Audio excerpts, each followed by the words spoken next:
చేసినందువలన కనీసం వారి ఖర్చుల కన్నా ఏదో ఒక పెట్రోల్ ఖర్చులకో దేనికో దానికి ఉపయోగపడతాయి అనే సదుద్దేశంతో ఈ యొక్క కార్యక్రమాన్ని ప్రారంభించడం జరిగింది. ఈ యొక్క కార్యక్రమాన్ని మరి దేవుని చిత్తం అయితే మనం కంటిన్యూ చేస్తాము.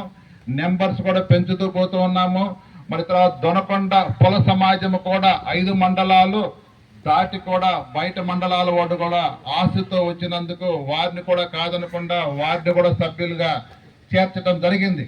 కానీ కొద్దిమంది, దయచేసి అందరూ కాదు, కొద్దిమంది మాత్రమే తప్పుగా భావించుకోవటము, తప్పుగా ప్రచారం చేయటము, మరి కొంతమందిని అచ్చా మీకేమైందయ్యా, మీ జేబులో డబ్బులు పోతున్నాయా, మీరు ఇస్తున్నారా, మా పేర్లు కూడా రాయొచ్చు కదా, వాళ్ళ పేర్లు కూడా రాయొచ్చు కదా, ఎవరో ఒకరిని తీసుకొని రావటము.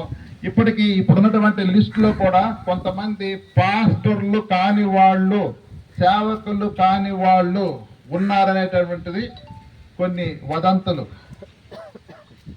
కాబట్టి దేవుని చిత్తం అయితే త్వరగా మరి 3 మెన్ కమిటీ, మీకు ఎవరికి సంబంధం లేని వాళ్ళని కానీ లేకపోతే అందరికీ ఆమోదయోగ్యమై స్వచ్ఛందంగా చేసే వాళ్ళ ద్వారా మేము ప్రతి ఒక్కరికి సంఘాలకు పంపించి వారు నిజంగా సంఘం ఉందా లేకపోతే నిజమైన సేవకుల సేవలో ఉన్నారా లేదా అని చేయటం జరుగుతుంది. సో నిజమైన